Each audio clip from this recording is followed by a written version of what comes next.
Right, so game day 3, which was actually game 4, has just finished at the Olympics, and this is where the really interesting part of the Olympics starts, where the group stages really start to take shape and where we really get an idea of who might actually start to progress, who might get eliminated, who might face each other in the next round. And there were there was one big surprise, but I would maybe say even two. So we already have two teams that qualified, obviously Australia and Belgium. No surprise there. They were the favorites for their respective groups. They both still have 9 points from 3 games, so it's a perfect score so far, and they look unlikely to lose a game.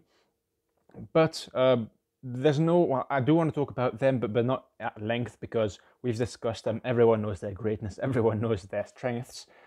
I would rather like to talk about Japan versus New Zealand to start. And again, why Japan? Well, because Japan is the host, and I don't think they get the credit they deserve. I don't think anyone envisions Japan to be this good. And though they obviously lost their previous 2 games, we were all, I think, rooting for them to at least get a point against someone. And it's a massive, massive letdown for New Zealand. Obviously, for Japan, it's a great point, and I'm very happy to see them get that point. But this was the opportunity for New Zealand to progress and potentially also ensure that they are all but mathematically guaranteed to progress to the quarterfinals. Because that 2-2 result isn't the worst, because they get a point out of it, and now they are third in the group still, 3 points ahead of Spain, 3 points ahead of Japan, on equal points as New Zealand. But if they had just won that game against Japan, they would have been on 6 points, obviously 5 points away from Spain. They're not as easy to catch in that moment because New Zealand still has to play Australia. They still have to play Argentina, which is going to be hugely important. And Spain has to play Japan. So you can expect Japan and Spain to go for it and try to get that victory and to hopefully dethrone New Zealand, probably for that 4th spot. So it's a big, big missed opportunity for New Zealand. But what can you say? It's opportunities that they had. They could have perhaps made a little more of it. But then again, Japan also certainly did not dismerit to win. They certainly merited the point, maybe even more. New Zealand will look back at this fixture and wonder, was this the missed opportunity, much like in Rio in 2016, that famous game against Germany where Germany came back? Was that a missed opportunity?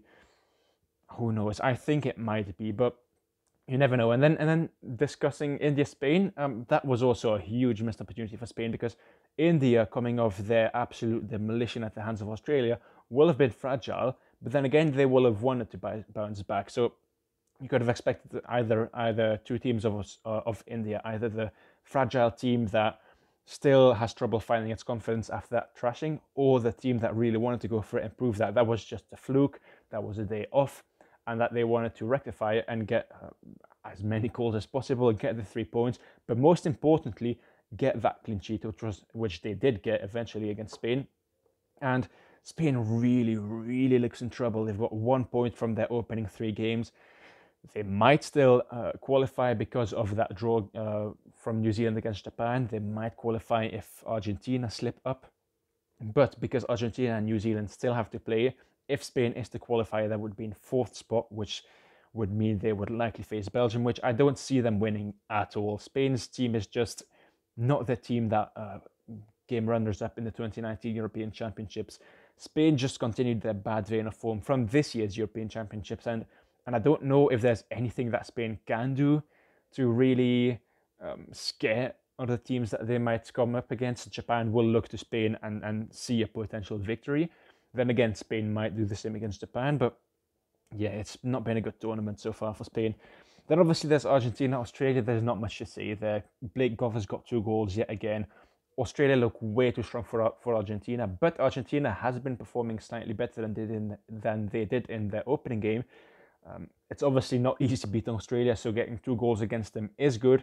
Defensively, there's still massive problems that Argentina need to work on in trainings, that they need to work on before their game against New Zealand, in the hopes of guaranteeing that 3rd spot and maybe even getting that 2nd spot, because the 1st spot looks destined for Australia. But it's a very interesting group. Australia looks to be the first team. Looks like they will finish in the first spot. It's all but guaranteed, and it's this that brings me to Belgium, which is the same for them. So Belgium is also on 9 points from 3 games, 15 goals for, 6 conceded, and of those 6, 4 came today. And I tweeted something out. If you're not following me on Twitter, it's at TomahawkHCKY. Though South Africa obviously isn't a bad team, and South Africa is performing better than we expected, and they did concede 17 goals over 3 games, though. They did lead the Netherlands 3-0, could have been more. They did lead Belgium, or they did not lead Belgium, but they scored 4 against Belgium today. It is slightly concerning for the Netherlands and Belgium. Belgium defensively has at times looked troubled. Yes, they haven't conceded many goals. That's also because their opponents have missed big opportunities, or they just fail to create a lot, which is good. But when those teams like South Africa did today went at Belgium, when those teams like South Africa dared to attack and tried more than just passing it around and walking into the net, Belgium is very gettable in defense. And it's good for Belgium that this game happened now, that they know what to work on, that they know exactly what hurt them, how they managed to concede 4, because it's better to concede now 4, obviously, in a game that they managed to win, rather than concede 4 against the Netherlands or Great Britain. But I am concerned about the Netherlands and Belgium. The Netherlands, again, today, they won, but 4-2, conceding 2 against Canada. Canada has been playing better, but it's just too little too late. South Africa and Canada are both on 0 points from 3 games played. They are out of the tournament. The rest of the teams are on 6 and 9 respectively. And the Netherlands will be happy, though, about one thing, and that is the result from the Germany versus Great Britain game. Because obviously, if Great Britain won that, they would have been on 9 points, which would have made it very hard for the Netherlands to finish second in that group. And a loss against Germany in their later game would have pretty much guaranteed the Netherlands to finish 4th. However, Germany's win means that both Great Britain, Germany, and the Netherlands are on 6 points.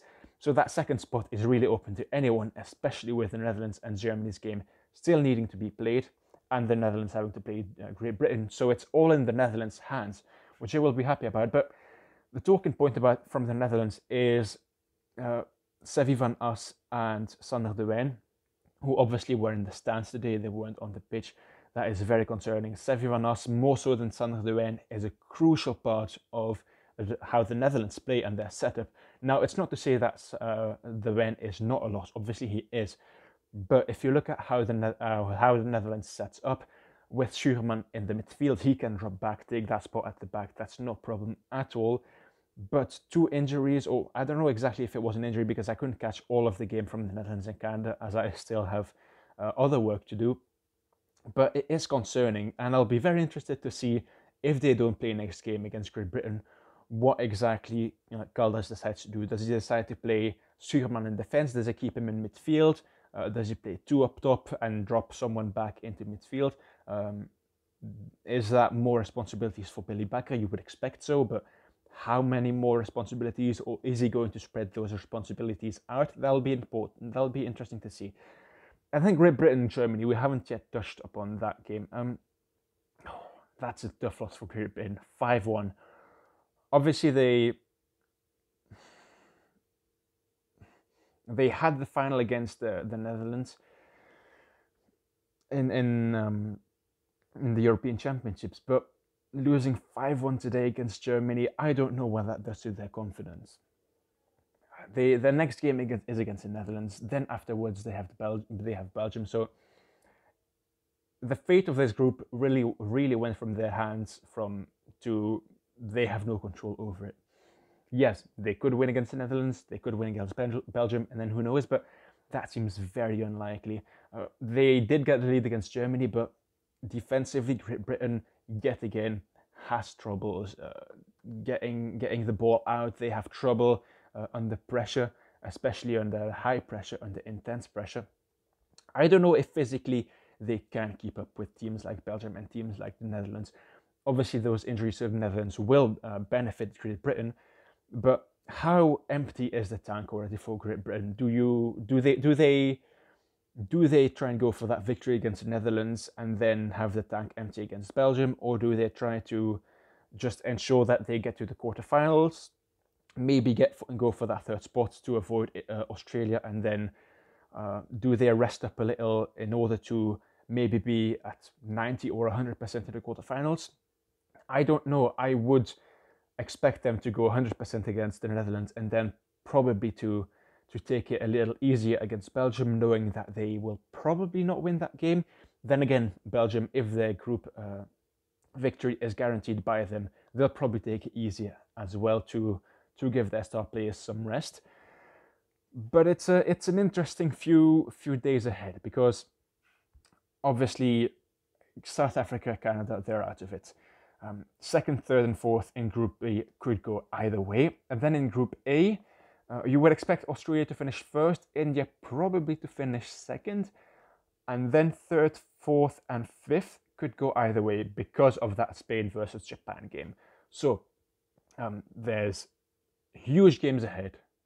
I'll try to watch as much as I can from every game. Yes, I can't watch every game in its entirety, especially because of the overlaps that some games have and because of the time difference. But I do try and go back and watch most of it, watch the last 5 minutes and the first 5 minutes of each quarter, and then the highlights. It's not everything, but I'm doing my best, so apologies if I've missed something. I know I didn't talk last game about the 12 men on the pitch for the Netherlands, but that's not important in the grand scheme of things. So that's it for this video. I'll be back tomorrow, obviously. I think there's games tomorrow. Not many. I think there's 2 or 3. So I'll be back tomorrow with another review for those games. I don't exactly know which one they are, but I'll be watching. And I thank you very much for watching. If you've enjoyed these videos, please consider subscribing to the channel. Please like the video. And I will talk to you later.